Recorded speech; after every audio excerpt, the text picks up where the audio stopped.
할렐루야. 주의 은혜가 여러분에게 함께 하시기를 우리 주님의 이름으로 축원드립니다. 우리 옆에 계신 분의 인사 한번. 안녕하세요. 반갑습니다. 인사도 하시고, 자, 인사도 하시고요. 환절기, 감기 조심할 수 있도록 그렇게 해주시고요. 자, 오늘 하나님께서 우리에게 주시는 말씀의 제목은 하나님의 자녀라는 말씀의 제목입니다. 어떤 사람이 하나님의 자녀인가라는 거예요. 이 말씀을 통해서 내가 요즘 이렇게 같이 신앙생활을 하고 있는데 내가 과연 하나님의 자녀인지 한번 점검해 볼 수 있는 시간이 좀 돼보자라는 겁니다. 여러분은 어떻습니까? 여러분은 하나님의 자녀입니까? 자녀이면 그 특징이 있습니다. 아버지는 자식은 아버지를 닮듯이. 오늘도 우리 하람이 세상에 태어난 지 50일 됐어요. 그래서 예배 드리기 전에 여러분 야가 기도하는데 이렇게 보니까 어떻게 이렇게 아빠를 또 꼭 닮아가지고 벌써 참 신기하잖아요. 자식은 아버지를 닮게 돼 있고 또 어머니를 닮게 돼 있어요. 우리가 하나님의 자녀라고 한다면 우리가 반드시 닮은 모습이 그 특징이 있어야 된다라는 겁니다. 하나님의 DNA를 가지고 있어야 된다라는 거죠. 그러면 내가 과연 지금 하나님의 자녀인지 마귀의 자녀인지 그 특징을 좀 살펴보자는 거지요. 5장 1절 말씀에 보면 예수께서 그리스도심을 믿는 자마다 하나님께로부터 난 자니 해서 하나님께로 난 자, 즉 하나님의 자녀의 특징의 첫 번째가 뭐라고 그랬습니까? 예수께서 그리스도심을 믿는 자. 이 사람이 하나님의 자녀의 특징이에요. 아무리 신앙생활 잘하고 열심히 있고 신앙생활 10년, 20년, 30년, 40년, 50년 평생 믿음생활 했다 할지라도 교회에서 안수집사가 되고 장로가 되고 또 목사가 되었다 할지라도 그 마음속에 우리 예수님이 나의 구주이시고 그리스도라고 하는 그 믿음이 없으면 그 사람은 하나님의 자녀 아니라는 거예요. 그렇죠? 그런데 5장 1절 말씀에 보면 믿음이 없으면 하나님의 자녀가 아니다. 예수님에 대한 믿음이 없으면 하나님의 자녀가 아니다. 이렇게 말씀하는데 지금 이 본문을 통해서 요한이 말하고자 하는 의도는 조금 더 깊은 곳에 있다라는 겁니다. 예수께서 그리스도심을 믿는다. 그것은 현재형을 쓰고 있고요. 하나님께로 난 자는 완료형을 쓰고 있다라는 거죠. 그러니까 하나님께로 난 자, 즉 하나님의 자녀라고 한다면 예수님이 그리스도심에 대한 현재형, 즉 계속해서 그 믿음을 잃어버리지 않고 어떤 위기 속에서도 어떤 어려움 속에서도 어떤 시험 속에서도 그 믿음을 빼앗기지 않고 끝까지 믿음을 지키는 사람, 그 사람이 하나님의 자녀의 특징이라는 거예요. 하나님의 자녀가 아닌 사람은 믿음 생활하다가 이런저런 이유 때문에 실족하든지 신앙에서 멀어지든지 이래서 결국 신앙을 포기해버리는 그러한 사람이 된다라는 겁니다. 왜 내가 실족하고 왜 마음 아파서 믿음 신앙에서 떠나버리는지 상대방이 나를 아프게 해서 그런 것이 아니고 사실은 내가 하나님의 자녀가 아니니까 떨어진 거예요. 그렇죠? 하나님의 자녀의 특징은 어떤 위기 속에서도 믿음을 지킵니다. 우리 주분교회 성도들 여러분 믿음 생활하다 보면 별일, 별사건 다 있어요. 때로는 부부간의 갈등 때문에, 때로는 성도와의 관계 속에서, 때로는 물질적인 문제 때문에, 때로는 이단의 유혹 때문에. 그러나 하나님의 자녀는 이런저런 거 흔들리지 않고 현재형으로 믿음을 어저께나 오늘이나 영원토록 동일하신 우리 주님 앞에 변함이 없는 신앙을 가지는 것, 이것이 하나님의 자녀의 특징이라는 겁니다. 그러한 주품교회 성도 되시기를 주의 이름으로 축원드립니다. 아멘. 죽을 때까지 믿음 잘 지켜야 돼요. 그러면 그 죽을 때까지 믿음을 지키는 사람이 되려면 중요한 것은 육신의 생명을 위해서 떡을 먹듯이 떡이 공급돼야 살듯이 영적인 생명을 위해서는 흔들리지 않는 생명력 있는 믿음 죽지 않기 위해서는 하나님 말씀이 끊임없이 공급되어야 돼요. 예배 시간 참석해서 말씀 듣고 말씀 들을 때 집중하고 그래요. 예배 시간에 앉아서 조는 거 여러분 그거 정말 무서운 병입니다. 조는 병이 무서워요. 시골에서 어렸을 때 병아리 키울 때 다 잘 노는데 어떤 병아리 갑자기 눈이 깜빡깜빡깜빡 이렇게 돌아가면서 자꾸 조는 병아리 있습니다. 그거는 틀림없이 죽어요. 영적으로 신앙생활하면서 조는 사람들, 제가 이렇게 눈을 보면은요, 조는 사람, 벌써 이제 지금 졸다가 정신이 바짝 차려진 분도 계시지만, 그래요. 교회는 일이 중요한 게 아니에요. 성가대 연습 열심히 하니까, 이 텐션, 집중이, 긴장이 되다 보니까 찬양 끝나고 난 다음에 앉으면 그때부터 자요. 고요하게 주무세요. 안 주무시는 듯 하면서 주무세요. 그게 한두 번은 괜찮을지 몰라도요, 계속 지속되면 영적으로 죽는다니까요. 큰일 나는 겁니다.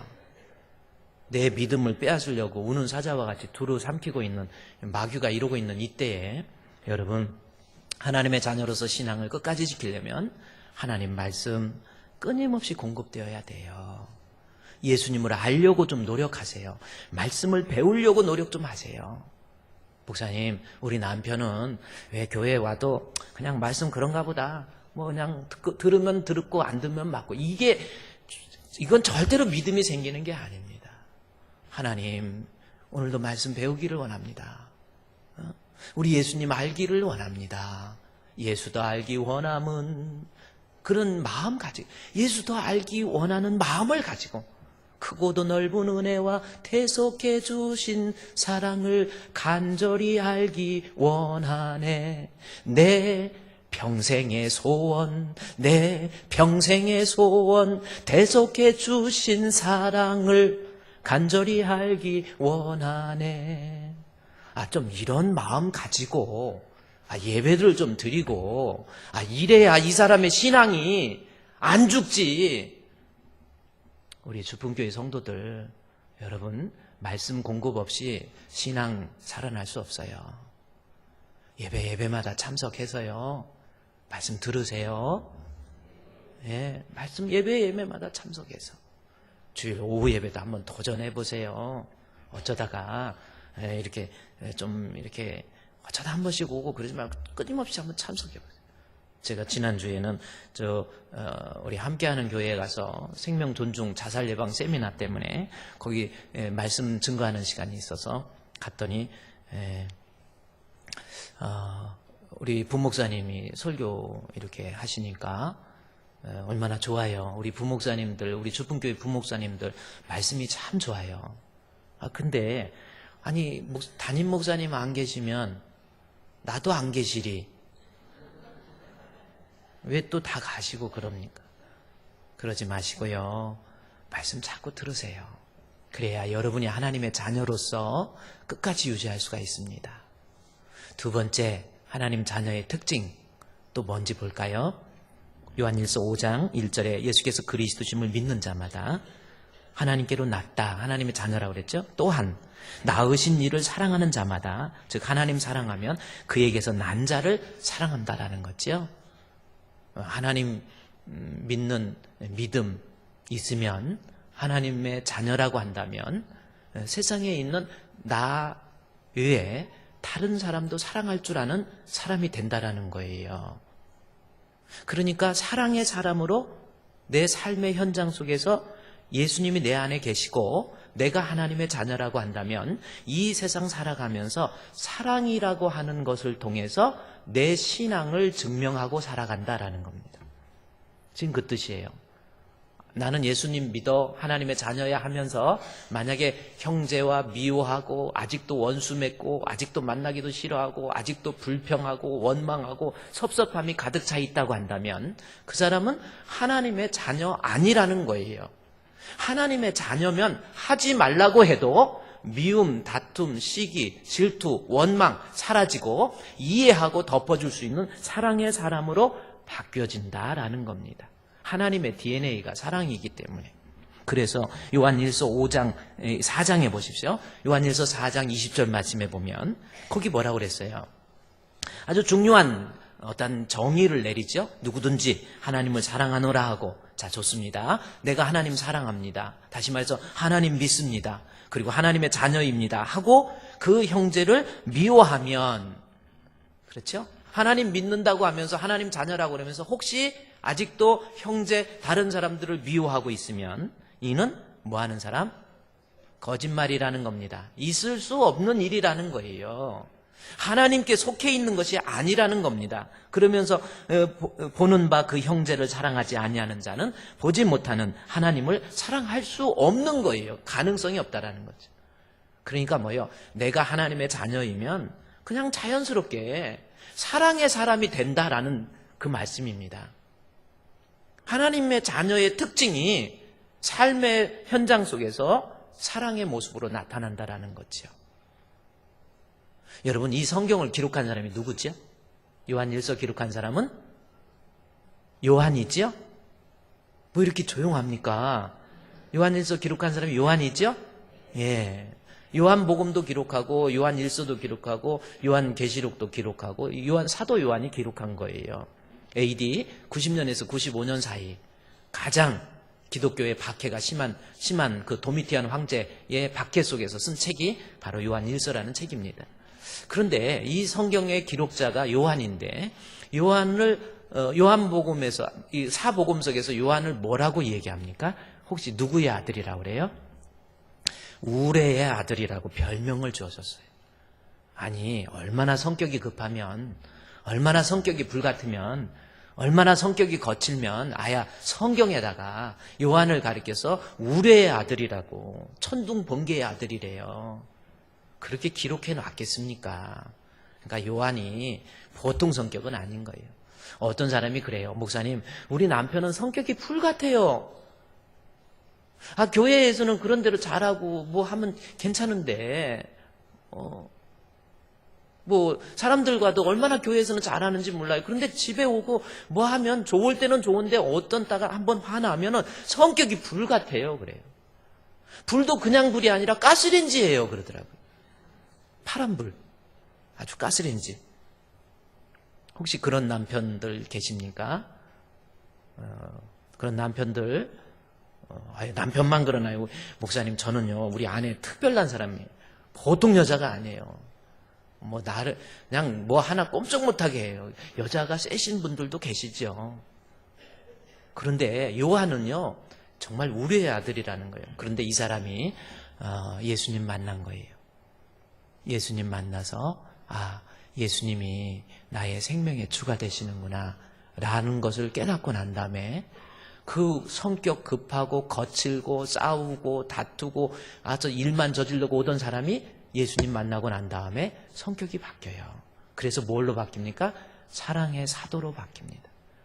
여러분이 성경을 읽다가 보면, 요한복음 읽다가 보면요, 또 요한 일서를 읽다가 보면 이제는 어떻게 이게 우리의 아들인지, 제일 오랫동안 제자들 중에서 제일 오랫동안 살아 있었고요, AD 96년도쯤에 돌아가신 걸로 보잖아요. 순교하신 걸로 이렇게 얘기하는데, 다른 제자들 다 죽을 때까지 정말 오래 계신, 그러면서도 끊임없이 사람들마다 나를 괴롭히고 힘들게 하고 핍박하는 사람을 향해서 사랑하라, 사랑하라, 사랑하라. 뭐 요한복음에 하나님이 세상을 이처럼 사랑하사, 뭐 사랑이라는 단어가 요한복음 또 요한일서 이렇게 많이 나오는 책이 없어요. 그렇습니다.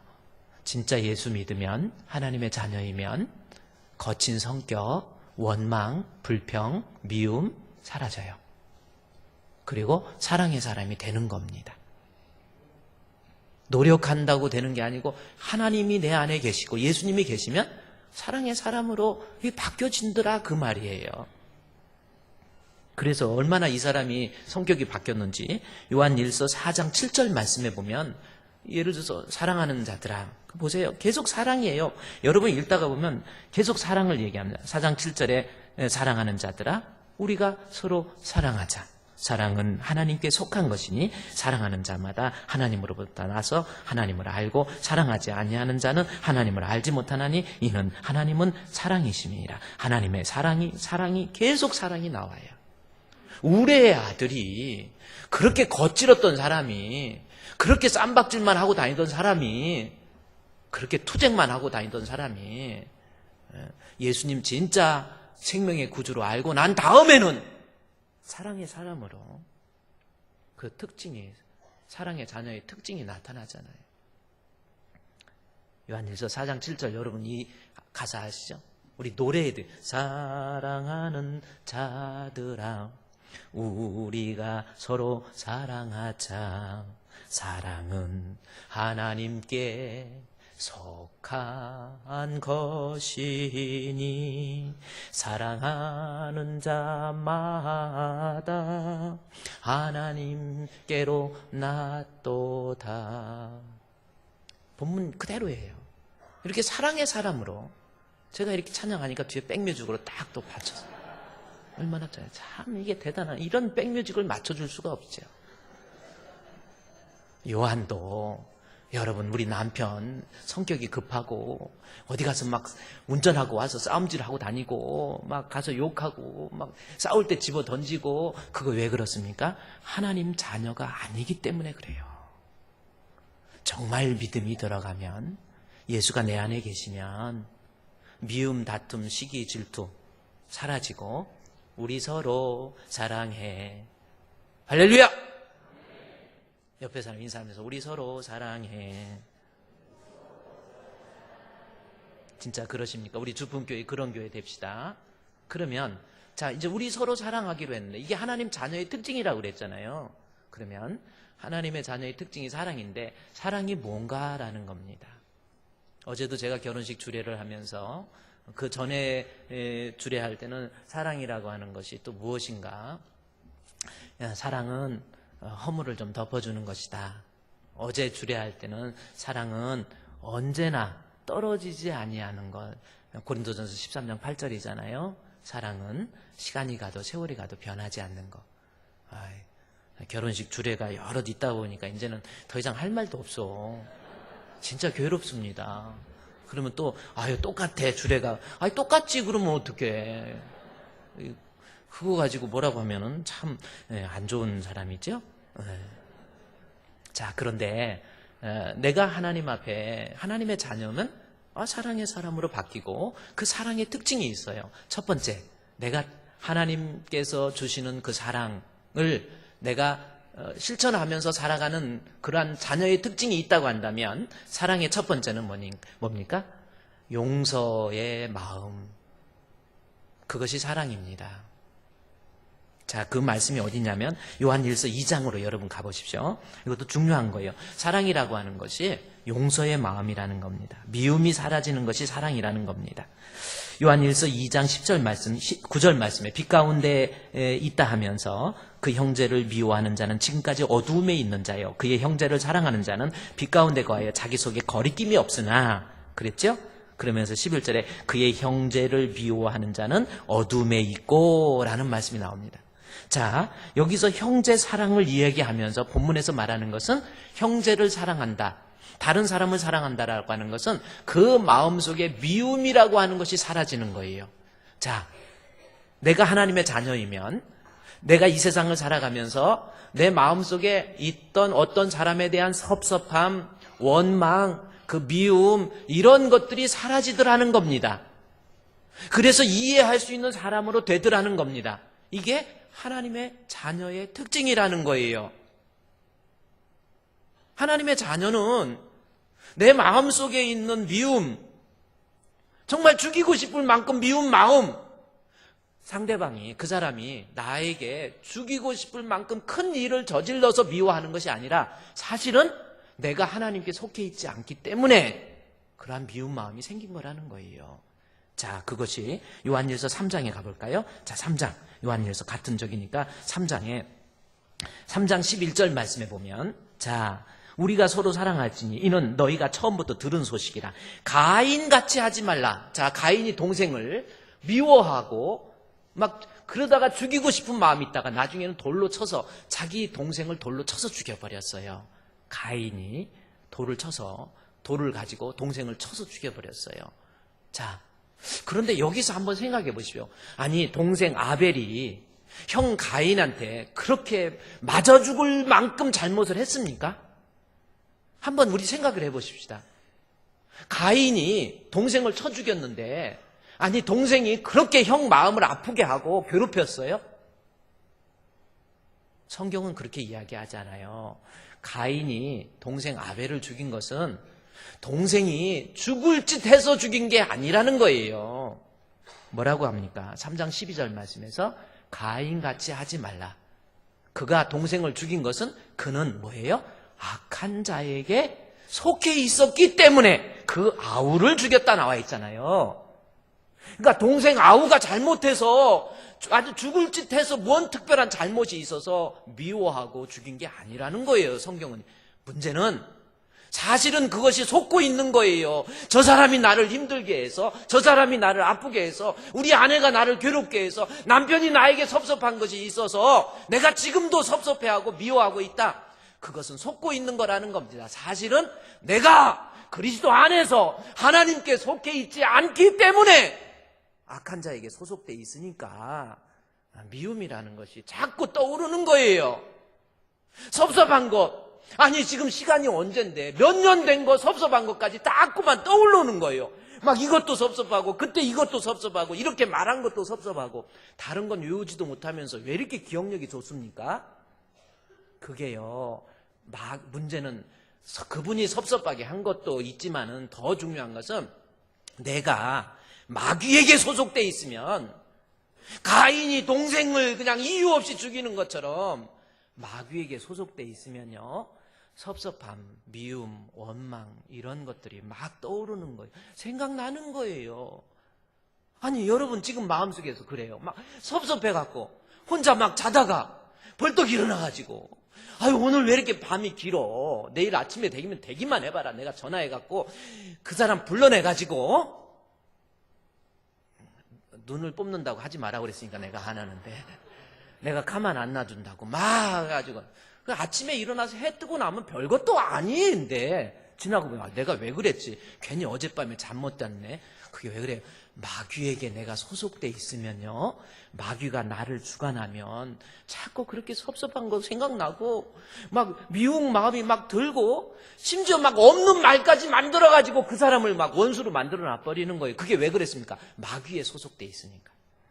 하나님께 속한 사람은요, 하나님의 자녀는 설사 내 마음을 아프게 했어도, 나를 괴롭게 했어도, 나에게 섭섭한 거 있어도 그것이 다 사라진다니까요.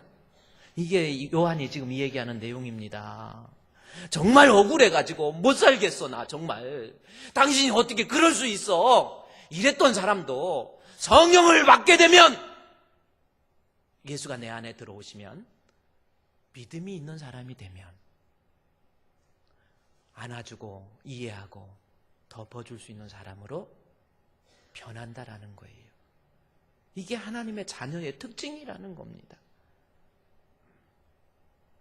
여러분, 우리 조선, 우리나라에 복음이 제일 먼저 들어왔던 것이 1866년도 토마스 선교사, 영국인 토마스 선교사가 미국의 상선 제너럴 셔먼호를 타고 대동강변에 이렇게 왔는데, 그 배가 강물이 빠지면서 움직이지를 못하는 거예요.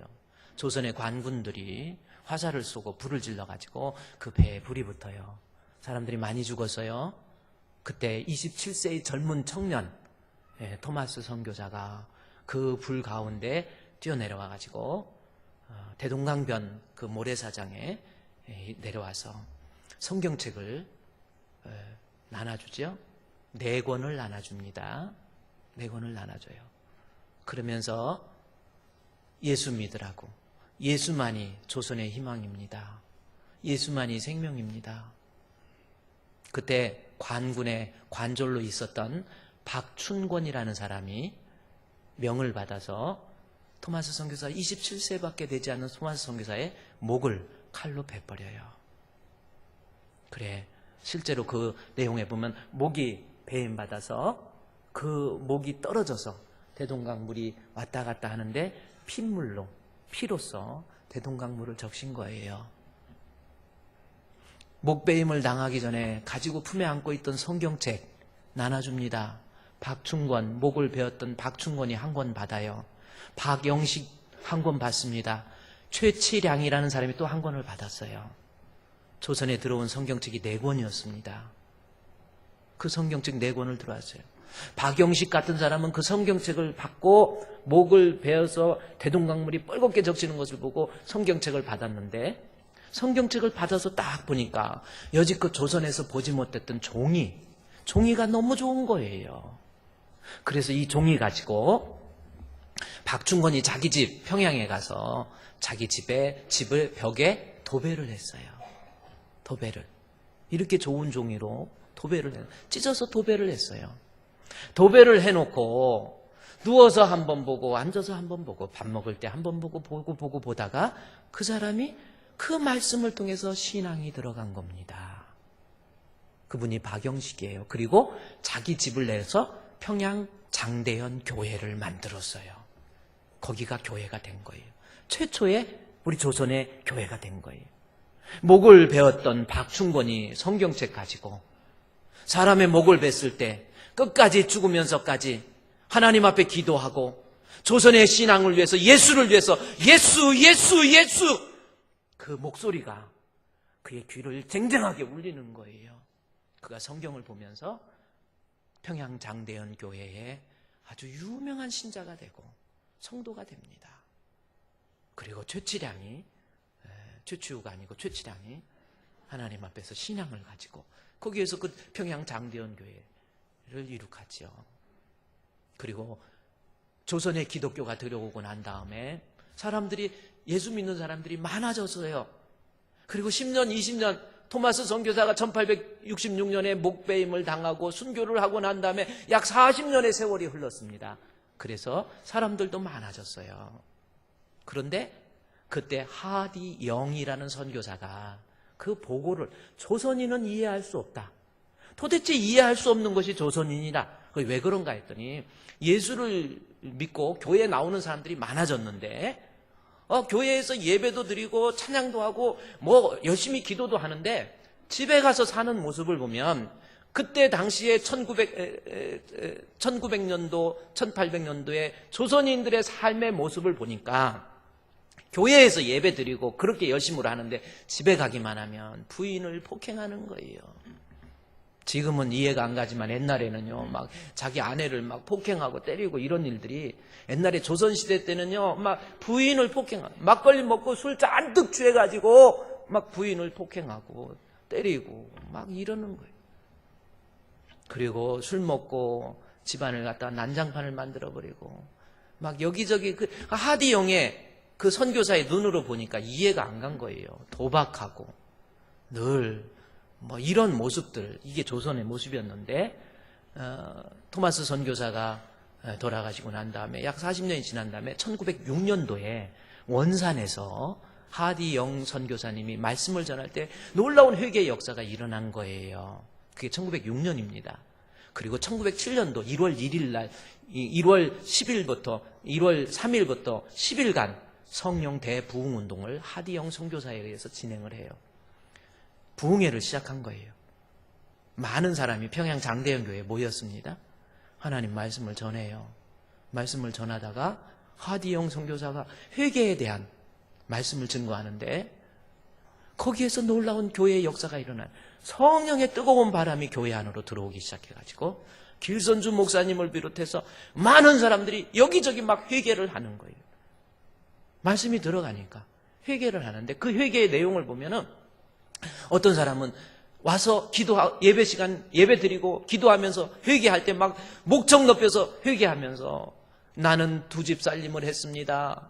내가 하나님 앞에 잘못했습니다 하고 나는 이제 본부인에게 돌아가겠습니다. 이런 것들을 자기 자신을 커밍아웃 한다는 게 쉬운 게 아니잖아요. 나는 이런 죄인입니다 라는 것을 고백하고 자기 부인에게 돌아가는 역사, 이런 역사들이 막 일어나는 거예요. 조나단 오퍼스라고 하는 그 사람의 보고에 보면 그 내용 위에 어떤 하인이 말씀을 듣고 회개하고 나는 주인의 돈을 훔쳤습니다. 내가 주인의 돈을 훔쳤습니다. 나는 하나님 앞에 잘못했습니다. 회개를 하니까 그 주인이, 그때는 지금 주인하고 종하고 개념이 틀려요. 완전히 노예와 같은 겁니다. 그 주인이 종이 자기의 돈을 훔쳤다고 했을 때 종 앞에 가서 그를 이렇게 세워서 내가 그대를 용서합니다. 은혜 받으니까 미운 거 없어진다라는 겁니다. 심지어 나중에 어떤 보고가 있냐면요, 이때 하디영 선교사가 그 모습을 보고 자기가 가슴이 떨렸다라는 거예요. 어떤 내용이냐면 한 여자가 나는 간음을 했습니다. 남편 몰래 이런 간음죄를 이때 당시에 여자가 남편 몰래 바람 피우고 간음죄를 했다. 이거는 말할 수 없는 거예요. 그 얘기를 하나님 말씀 듣고 회개하면서 말하는 거예요. 울면서 내가 하나님 앞에 잘못했습니다.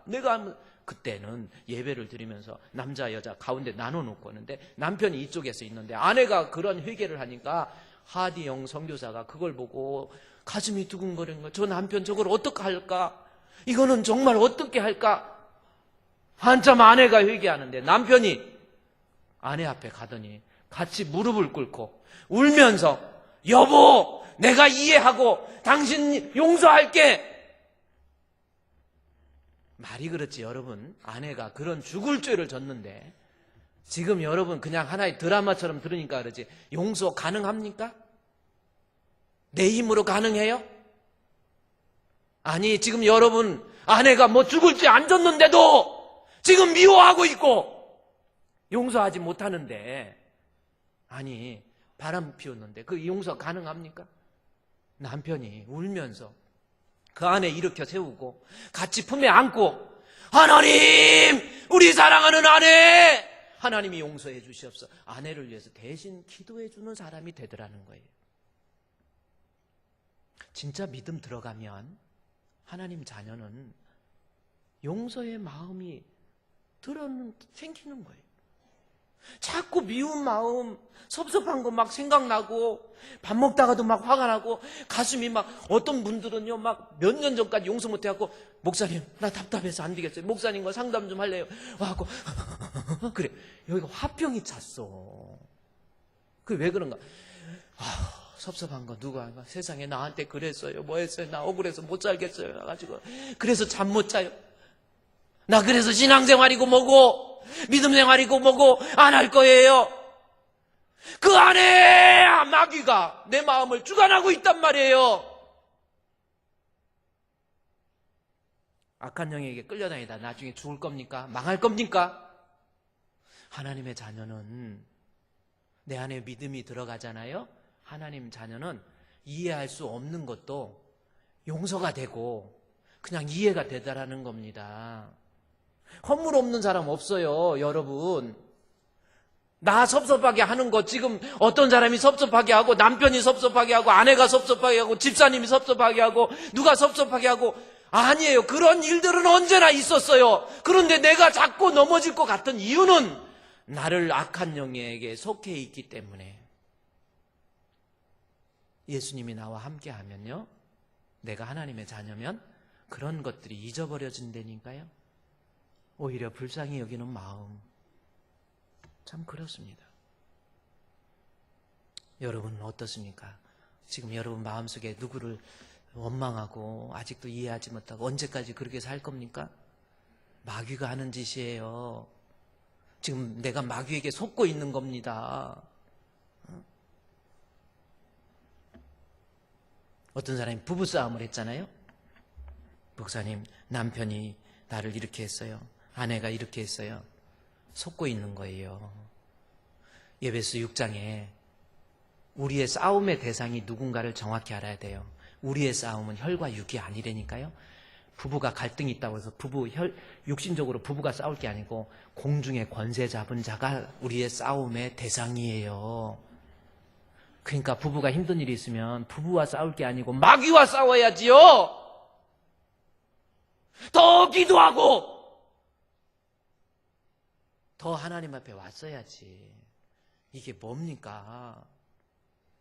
내가 하나님 앞에 하나님의 자녀는 미움이 사라져요. 섭섭한 거 사라져요. 여러분 혹시 목사님한테 섭섭한 거 있습니까? 이제 다 우리 하나님 믿지요? 목사님 섭섭한 거 있으면 이해해 주세요. 아멘. 우리 목사님 사랑합니다. 한번 이렇게 해보세요. 사랑합니다. 이렇게 돌으면 이제 옆에 사람 사랑합니다가 되는 거예요. 사랑합니다. 이게 하나님의 자녀라는 겁니다. 두 번째, 하나님의 자녀 사랑의 특징의 두 번째, 요거는 여러분이 꼭 알아야 돼요. 자, 사랑의 두 번째 특징은 무엇인가?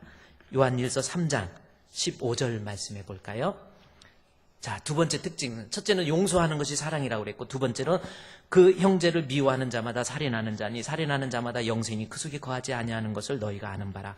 그가 우리를 위하여, 자, 사랑을 이야기하면서 목숨을 버리셨다라는 거예요. 우리가 이로써 사랑을 알고 우리도 형제를 위하여 목숨을 버리는 것이 마땅하니라. 자, 목숨을 버리신 예수님, 사랑의 표현은 이제는 내가 좀 네거티브하게 용서하는 것이 사랑이라고 한다면 이제 좀 더 적극적으로 내게 있는 것 가지고 상대의 결핍을 보충해 주는 거, 이게 사랑이라는 겁니다. 우리 예수님은 목숨을 드림으로 나를 사랑해 주셨잖아요. 말로만의 사랑이 아니라는 겁니다. 아니, 목숨은 그만두으래 한다 할지라도 요한일서 3장 17절에 뭐라고 그랬어요? 누가 이 세상의 재물을 가지고 형제의 궁핍함을 보고도 도와줄 마음을 닫으면 하나님의 사랑이 어찌 그 속에 거하겠느냐. 목숨은 그만 사두고라도 내가 가지고 있는 물질 가지고라도 이 물질로 인해서 부족한 자들에게 도와줄 수 있는 것, 내 것 팔아서 내 것 가지고 도와줄 수 있다는 것. 그러니까 사랑은 내 것 가지고 헌신할 수 있는 것, 이것이 사랑이라는 겁니다. 우리 지난주에 우리 말레이시아 주품교회 우리 건축 헌당 예배 드렸잖아요. 저는 제가 볼 때 수백 명의 아이들한테 이슬람권에서 어쨌든 말씀을 전할 수 있는 예배당을 세웠다고 하는 것이, 저도 가서 그 아이들의 그 숫자를 보고 아이들이 한국말로 찬양하는 것을 보고 너무나도 놀랐어요. 그러면서 야, 우리 성도들 엄청난 일을 저지른 거예요. 내가 낸 헌금을 가지고 물질 안 아까운 사람이 어디 있습니까? 그렇죠? 저 말레이시아 교회 한번 보십시오. 우리가 커피 한 잔 전략했어요. 나 먹고 싶은 거 안 먹고 아끼고 전략해서 우리가 선교하잖아요. 어떤 사람은 아이 등록금을 위해서 보험 들어놨던 것까지도 해약해서 목사님 좀 전해주세요. 저 전라도 쪽에서 제 인터넷으로 설교 듣고 말레이시아 주품교회 건축한다고 저한테 헌금을 직접 여기까지 와서 가지고 온 사람도 있어요. 내 돈, 여러분 그거 쉬운 거 아닙니다. 그랬더니 보세요, 얼마나 놀라운 역사가 있습니까? 저기에서 저는요, 아이들한테, 지금 아이가 쌀을 들고 있잖아요. 쌀은 육신을 위한 양식이지만 이 아이의 영혼을 위해서, 이 아이의 신앙을 위해서 하나님 말씀으로 양육되게 해달라고 정말 간절히 기도하는데 눈물이 나요. 우리 성도들 정말 하나님 앞에 가서 엄청난 일 했다니까요. 내 물질 안 아까운 사람이 어디 있어요? 돈 100만 원, 200만 원 안 아까운 사람이 어디 있습니까? 그러나 신앙이 들어가면 형제의 아픔을 보고, 그래서 사도행전 2장에 보면 44절에 보니까 베드로의 설교를 듣고 예수를 믿어요. 예수 믿고 난 다음에 그들이 가지고 있는 물건 해가지고 그 다음 절에 보면 45절에 2장 45절에 자기의 소유를 팔아서 각 사람의 필요를 따라서 나누어 주잖아요. 이게 가능합니까? 생각해보세요. 내가 가지고 있는 소유 집 팔아서 가난한 사람 주겠다라는 거예요. 이게 아유 돈이 있으니까 뭐 나는 팔 것도 없어요. 아니, 이 사람도 예수 믿기 전에는 그거 언제 팔았어요? 예수가 내 안에 들어오니까, 믿음이 들어가 보니까 내 것 띄어서 가난한 자에게 나눠줬잖아요. 말로만 아유 선교해야지, 말로만 그거 말고, 어떤 사람은 목사님 선교합시다 하고 말로만 하고 실제로는 하자고 그러면 안 해요. 물질을 드리는 것이 쉬운 것이 아니라니까요. 제가 저희 가정 얘기했었지만 저는 어렸을 때 젖을 못 먹어갖고 우리 어머니가 아프셔서 우리 큰누님이 저를 키웠어요. 엄마처럼 저를 키운 거예요. 얻고 다니면서 아줌마 우리 애기 젖 좀 달라고 이래가지고 키워가지고. 그래서 이렇게 우리 누님이 철산동에 사십니다. 종종 예배당에 오셔서 저를 보고 설교를 들으면서 제가 그랬어요. 가족이 동생이 목사님이면 인간적인 생각으로 양육받기 힘들으니까 그냥 그 교회에 계세요 누님은. 제가 그래요. 그런데도 은혜 받고 싶다고 한 번씩 교회에 와세요. 오셔갖고 이렇게 쳐다보면서 죽을 줄 알았는데 살아가지고 그 말을 자꾸 합니다. 저렇게 말씀을 전하는 목사님 됐네 하면서 눈물을 글썽여. 그래서 큰 누님한테 내가 항상 감사해요. 그런데 큰 누님이 좀 생활이 어려워요. 근데 큰아들이, 우리 큰님 큰아들이, 우리 조카가 이제 결혼한다고 그러니까 저희 아내랑, 제가 옛날에 얘기도 했지만 저희 아내랑, 여보, 우리 큰 누님한테는 적어도 한 1,000만 원 줘야 돼. 그랬더니 우리 아내가, 그렇지, 엄마처럼 키워줬는데 그래야지, 그러더라고요. 그래서 첫째 우리 결혼할 때 내가 1,000만 원 줄 거야 해가지고 마음 먹고 하니까 내 것 띄어서 준다니까 너무 마음이 편하더라고. 근데 조금 시간 가다 보니까 내가 뭔 돈이 있어 해갖고 500만 원으로 줄더라고요. 그래갖고 500만 원만 해도 되지 뭐, 이런 생각이 들더라고. 그게 이제 3달 전에 결심한 것이 한 달 지나니까 500만 원으로 줄더니, 이제 결혼이 임박해가지고 뭐 여러 가지 준비하고 뭐하고 한다고 할 때는, 그때는 뭐 목사가 뭔 돈이 있어, 200만 원만 하지 뭐 해갖고 200만 원으로 줄더라고요. 200만 원으로 줄어가지고 또 그 다음에 이제 또 200만 원을 가지고 결혼식을 하는데, 그때 수원에서 결혼식 하는데 차 타고 가면서 가만히 생각하는 거예요. 누님이 나를 이렇게 고생했는데 내가 200만 원 저기지만 그래도 내가 뭔 돈이 있어, 나 100만 원만 하지 뭐, 이런. 그런데 봉투에는 200만 원을 넣어 갖고 왔단 말이에요. 그래가지고 가면서 마음이 변해갖고 수원 예식장에서 내려가지고 잠깐 여보 기다리고 있어요. 화장실에 가서 100만 원 또 빼요.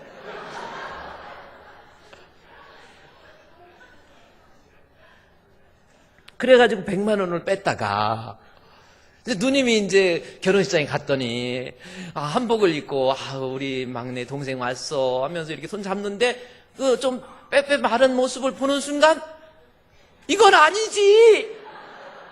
다시 가서 100만 원 넣었어. 다시.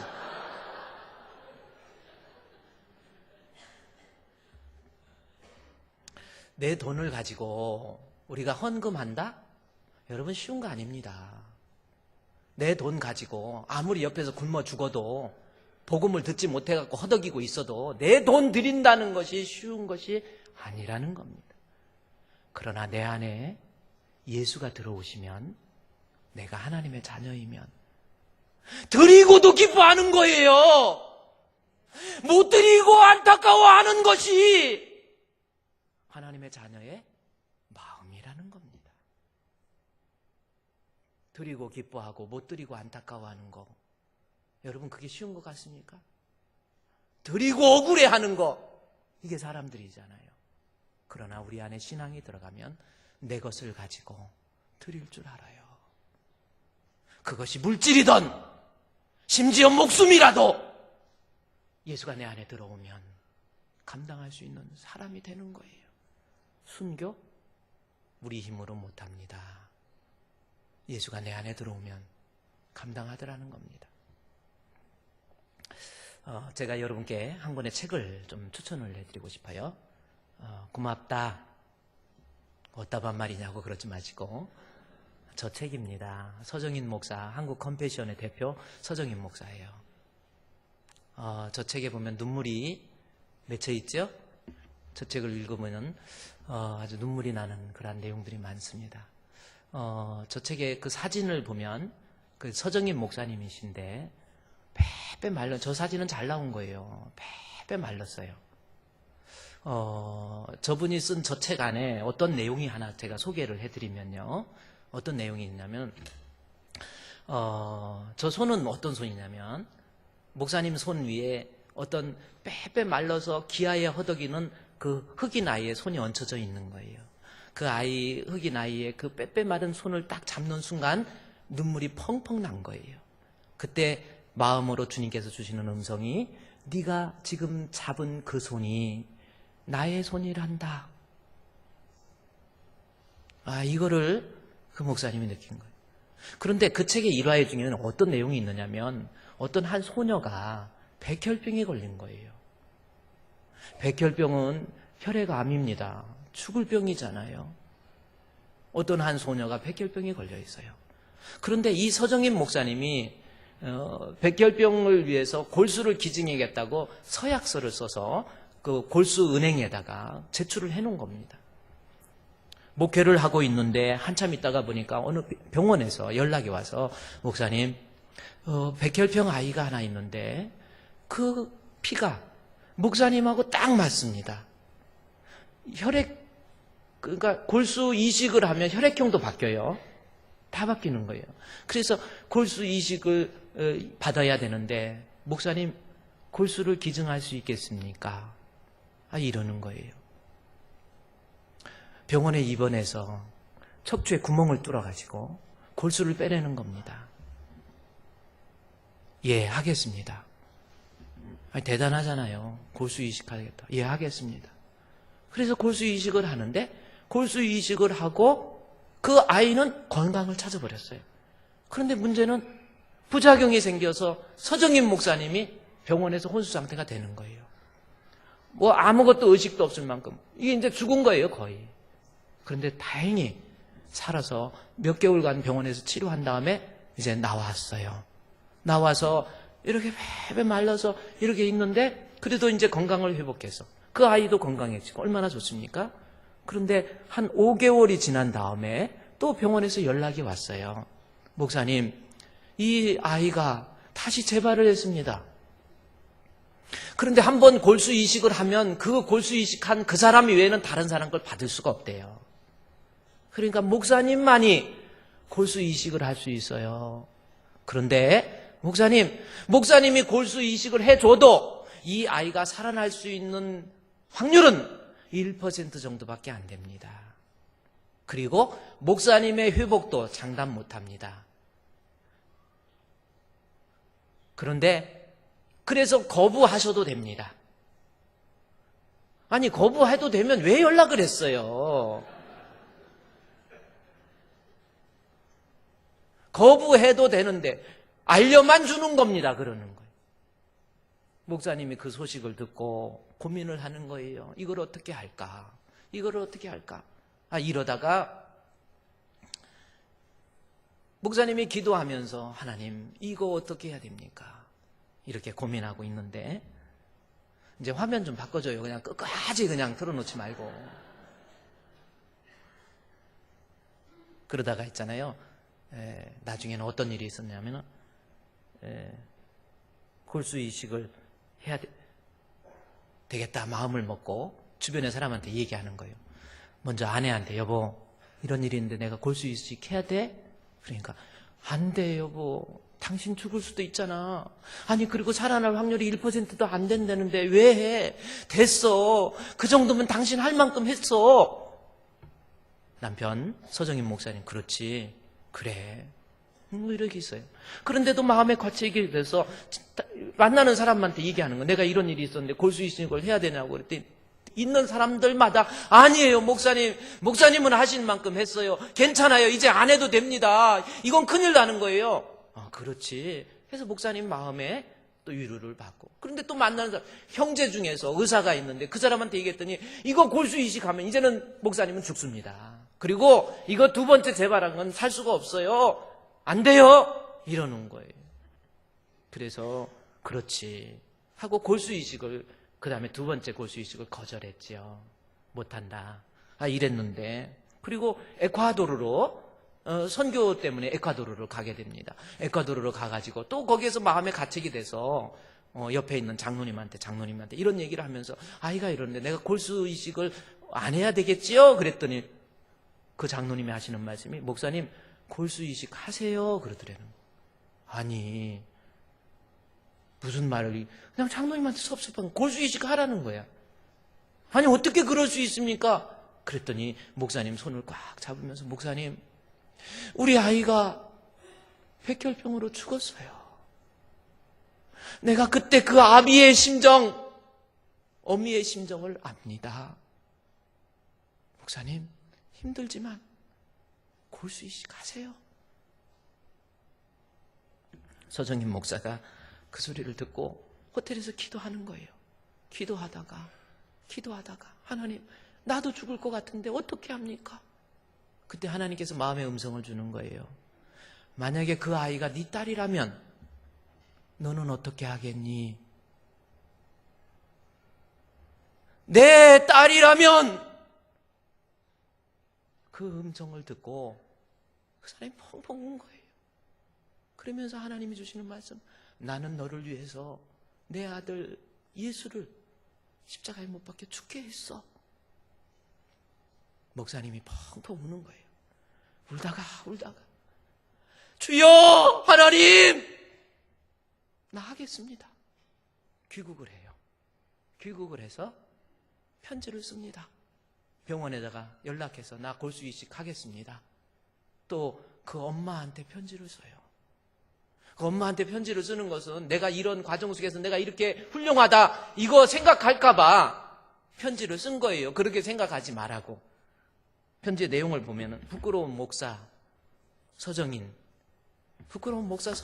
편지를 쓴다고 그러면서 지금까지 되었던 일들, 수술해서 죽을 뻔했고 그 다음에 겨우 살아났는데 골수 이식 또 해야 된다고 그래서 고민했더니 다른 사람들이 하지 말라고 그랬는데 내가 장로님한테 그 소리를 듣고 하나님 앞에 기도하는데 너를 살리기 위한 우리 예수님의 십자가의 피, 주님의 사랑 나 깨달았습니다. 제가 그래서 우리 그 아이를 위해서 골수 이식합니다. 편지를 보낸 거예요. 편지가 왔어. A4 용지로 5장이 편지가 왔습니다. 엄마가 쓴 거예요. 사랑하는 목사님에게 편지를 쓰는 거예요. 지금도 죽을 고비 속에서 생사를 헤매고 있는 무균실 안에 들어있는 딸을 바라보면서 그 편지를 쓰는 거예요. 얼마나 눈물을 흘렸는지 그 편지가 눈물 때문에 쭈글쭈글 다 젖었다는 거예요. 흘리면서 목사님 감사합니다. 이런 내용 다 쓰면서 그 위기 속에서 다시 2번이나 그것도 죽을 위기 속에서 또 하다니 목사님 죄송해요. 목사님 감사해요. 그리고 목사님이 믿는 하나님 나도 믿을게요. 그리고 혈액 골수 이식을 했어요. 해서 아이가 살아나요. 지금도 살아있어. 그 목사님이 고맙다. 우리 하나님이 주신 음성. 고맙다 정인아. 그래야 내 아들이지. 그래야 예수 믿는 사람이지. 어머니가 예수 믿고 그 집 어머니가 예수 믿고 그 소녀의 아버지가 다시 다른 사람한테 또 골수 이식을 하는 거예요. 사랑의 폭발력을 보십시오. 여러분, 사랑은 섭섭한 것 다 잊어버리는 것이 사랑입니다. 사랑은 내 것 가지고 희생하는 것이 사랑입니다. 이 시간에 우리 다 같이 하나님 앞에 기도해요. 하나님, 내가 진짜 주님의 아들입니까? 내가 진짜 주님의 딸입니까? 내가 아직도 내 마음속에 이해하지 못하고 용서하지 못하는 사람들이 아직도 내 안에 있어요. 하나님, 그리스도의 영으로 내 마음을 충만하게 채워주셔서 용서할 수 있게 해주시고, 하나님, 나도 내 것 가지고 선교도 하고 나도 내 것 가지고 어려운 자들도 돕고 그렇게 살기 원합니다. 주님의 자녀가 되기 원합니다. 우리 다 같이 하나님 앞에 통성으로 기도하도록 하겠습니다. 하나님 아버지, 오늘 주신 말씀을 통해서 우리가 하나님 앞에 난 자라고 한다면, 하나님의 자녀라고 한다면 우리가 사랑할 줄 아는 사람이라고 했는데 아직도 예수 믿는다고 하지만 원망과 미움과 싸움과 다툼 속에서 살아가는 모습이 아닙니까? 주여, 주여, 그리스도 안에서 새 사람 되기를 원합니다. 우리의 마음에 성령을 충만하게 해주셔서 용서할 수 없는 남편을 용서하게 해주시고, 아내를 용서하게 해주시고, 성도를 용서하게 해주시고, 목회자를 용서하게 해주시고, 용서함으로 말미암아 우리 주님의 사랑을 실현할 수 있는 저희들 되게 주시옵소서. 내게 있는 것 가지고 선교도 하고 이웃도 돕고 가난한 자도 배려하며 주님 앞에 내 것 가지고 우리 성도들을 살릴 수 있는 우리 성도들 되게 해 주시옵소서. 예수님의 이름으로 기도드리옵나이다. 하나님 감사합니다. 주의 사랑이 무엇인가를 깨닫게 해주신 주님, 우리를 요한처럼 사랑의 사도로 만들어 주시옵소서. 이제 내 마음속에 지금까지 품고 있던 미움, 섭섭함, 원망 다 내려놓게 해주시고 이제는 나도 적극적으로 내 것 가지고 희생하며 헌신해서 다른 사람들을 살릴 수 있는 사랑의 사도가 되게 해 주시옵소서. 예수님의 이름으로 기도드리옵나이다. 아멘.